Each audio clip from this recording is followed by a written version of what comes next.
Hello guys, welcome back to my YouTube channel और easy crazy science tricks में आपका स्वागत है। आप देख रहे हैं मुझे, मैं हूं डॉक्टर कविता। मैंने अपने प्रीवियस वीडियो में आपको एक ट्रिक बताया था जो कि साइंस से रिलेटेड था। जितने भी कॉम्पिटिटिव एग्ज़ाम होते हैं या जो भी एमएससी बीएससी करना चाहते हैं या कर रहे हैं, उनके लिए ऐसे ट्रिक्स बहुत ही इम्पॉर्टेंट हैं जो कि उनको ईज़िली याद कराने में बहुत ही हेल्पफुल होंगे। ओके, तो आप किसी भी स्ट्रीम के हैं जिसमें भी आप कॉम्पिटिटिव एग्ज़ाम देते हैं, जनरल अवेयरनेस के थ्रू, जनरल स्टडीज़ के थ्रू, साइंस के भी कुछ क्वेश्चंस पूछे जाते हैं तो आप उन्हें निगलेक्ट कर देते हैं। लेकिन इस तरीके से आप इजीली रिमेंबर कर सकते हैं जो ट्रिक मैं आपको बताने वाली हूँ। और बहुत ही बेसिक के पॉइंट्स पे, जितनी भी बेसिक चीज़ें हैं उन पॉइंट्स पे एक ट्रिक्स बताने वाली हूँ जिससे आपको ये चीज़ें याद होंगी। तो आप मेरा प्रीवियस वीडियो ज़रूर देखिएगा, उसमें मैंने स्टार्टिंग से बताया है विटेकर का 5 किंगडम सिस्टम। और अभी हम बात करेंगे अपने एक दूसरे पॉइंट की जिसका नाम है सेल बायोलॉजी में सेल आप सबसे ज़्यादा स्टडी करते हैं, तो हम सेल के बारे में बात करेंगे। यहाँ पे आप देख रहे हैं सेल लिखा हुआ है। Cell is a basic unit of life. And इसकी डिस्कवरी की बात करें तो डिस्कवरी बहुत ही इम्पॉर्टेंट हो जाती है। तो डिस्कवरी में आपके पास सबसे पहला नाम आता है रॉबर्ट हुक का, एंड देन रॉबर्ट ब्राउन का, एंटोनी वॉन लीवेनहॉक का, जो कि आप यहाँ पे देख रहे हैं, एंटोनी वॉन लीवेनहॉक। और उसके बाद आता है सेल थ्योरी। सेल थ्योरी में आपका नाम आता है स्लीडन एंड स्वान का।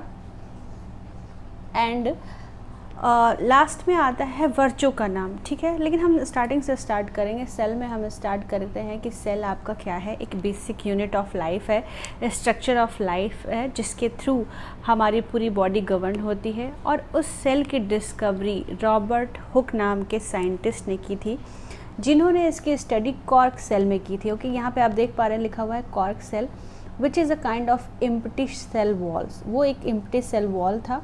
और उन्होंने बार्क ऑफ प्लांट, यानी पेड़ की जो छाल होती है उससे जो कॉर्क बनते हैं, उसमें इस सेल वॉल को, इस सेल को देखा था। और उन्होंने इस सेल को हेक्सागनल टाइप में, इस तरह से कुछ स्ट्रक्चर थे इसके, हेक्सागन टाइप में एक हॉलो एम्प्टी सेल देखा था, ठीक है। तो उन्होंने कॉर्क सेल में इसको एम्प्टी सेल वॉल का नाम दिया और इसकी डिस्कवरी को रॉबर्ट हुक के उन्होंने अपनी डिस्कवरी में इसको सर्च किया। उसके बाद आता है, बात करें कि ये इन्होंने नॉन लिविंग सेल में देखा। लेकिन लिविंग सेल की अगर हम बात करेंगे तो उसमें हम नाम लेते हैं एंटोनी वॉन लीवेनहॉक का, ठीक है। एंटोनी वॉन लीवेनहॉक ने लिविंग सेल्स देखे जिनका नाम था फ्री सेल्स। उनको फ्री सेल्स बोलते थे। और इस फ्री सेल्स में बैक्टीरिया, आरबीसी, स्पर्म्स एक्सेट्रा, जितने भी फ्री सेल्स थे उन्होंने देखा। यानी कि अगर हम बात करें कि सेल की डिस्कवरी सबसे पहले किसने की, तो रॉबर्ट हुक की। लेकिन उन्होंने नॉन लिविंग सेल देखा, प्लांट का कॉर्क सेल देखा। और लिविंग सेल की बात करें तो लीवेनहॉक का नाम आता है, जिन्होंने फ्री सेल देखा। और रॉबर्ट ब्राउन की बात करें तो उन्होंने ऑर्किड्स के रूट में न्यूक्लियस की डिस्कवरी की, ठीक है। उन्होंने न्यूक्लियस की खोज की ऑर्किड्स के रूट में, ठीक है। और दूसरी बात आती है cell theory, which is most important. और यहाँ पे नाम आता है स्लीडन एंड स्वान का, ओके, स्लीडन एंड स्वान का। और तीसरा नाम आता है वर्चो का। यहाँ पे आप देख पा रहे होंगे, I guess, Rudolf Virchow, okay, जिसको वी से मैंने डिनोट किया। अब आप यहाँ पे देख पा रहे होंगे मैंने R स्क्वायर, S स्क्वायर और V लिखा हुआ है। इसके पीछे एक रीज़न है कि मैं अपना इन्हीं सिंबल के आधार पर ट्रिक बनाऊँगी। और वो ट्रिक है ये VLS R का होल स्क्वायर या R square LS square V का, ठीक है। यानी V और L क्या है? V जो है रुडोल्फ वर्चो हैं, जिन्होंने बोला कि जो सेल होते हैं वो अपने ही प्री एग्जिस्टिंग सेल से अराइज होते हैं एंड डेवलप होते हैं। और सेल थ्योरी में स्लीडन एंड स्वान, यानी कि सेल थ्योरी बेसिकली बात करें साइंटिस्ट के नाम की, तो उसमें साइंटिस्ट आते हैं आपके स्लीडन एंड स्वान, और जिसको मैंने S स्क्वायर यानी S स्क्वायर से डिनोट किया है, ओके। तो आपको अगर इस डिस्कवरी ऑफ सेल के जितने भी साइंटिस्ट इम्पॉर्टेंट हैं उनको याद रखना है, तो उसके लिए मैंने एक ट्रिक बनाया है। ये है VLS R स्क्वायर। अगर ये आपको याद नहीं होता तो आप इस तरीके से याद करिए, R square L S square V, R square, और इसका एक मैंने सेंटेंस बनाया आपको याद कराने के लिए, और वो है ऋतुराज ले गया सुषमा को विद्यालय। ठीक है, ऋतुराज यानी कि यहाँ पे आर स्क्वायर है तो मैंने 2 आर का इस्तेमाल किया है, एल है ले गया, एस स्क्वायर है सुषमा में डबल एस आता है, और वी हो गया विद्यालय। और आपको इसको हिंदी में लिखना है तो आप इस तरह कैसे लिख सकते हैं, ऋतुराज ले गया सुषमा को विद्यालय। यानी आपका आर, पहला आर जो रॉबर्ट हुक को डिनोट करता है वो आर आप इससे याद कर सकते हैं। दूसरा आर स्क्वायर जो आपको रॉबर्ट ब्राउन को याद कराता है वो है आर। ठीक है, तीसरा नाम लिवेनहॉक का जो कि आपको एल से याद हो सकता है। एस स्क्वायर जिसमें स्नीडन एंड स्वान का नाम आता है वो आपको डबल एस से याद हो रह सकता है।